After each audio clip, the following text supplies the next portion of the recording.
going to university in North Carolina, and I'm working with some institutions there. And Inka and I spend a lot of time when talking about belonging, about sense of identity, and that is a key part of belonging as well. So there's belonging, mattering, and identity, and they're not synonyms, but they're fairly close in terms of how students experience them. Students don't sit there and go, oh, I feel like I belong, but I don't matter.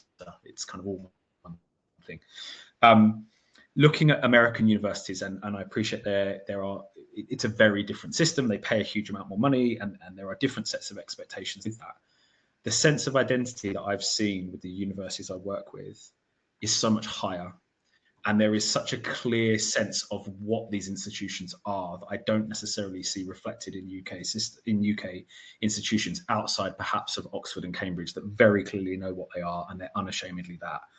I think particularly within the Russell Group, and I've worked in universities in all the different groups, but in the Russell Group, there is such a fear sometimes about leading, because if you make a mistake, then, and having that identity that's different. So everyone's approach is just all regress to the norm, all be that group in the middle who,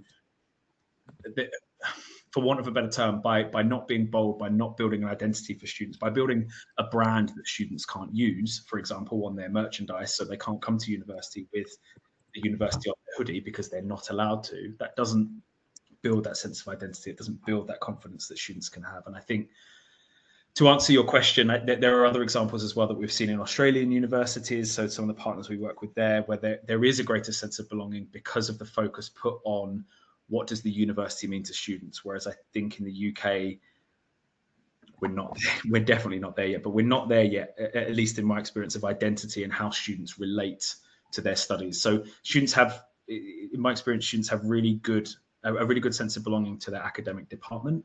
So students will say, I'm a chemist, but students won't necessarily say, I am a University of Warwick student in my context. And that's they have to build separately. Whereas if I look at Elon University, which is where I'm going in North Carolina, they are Elon first, then they're their department.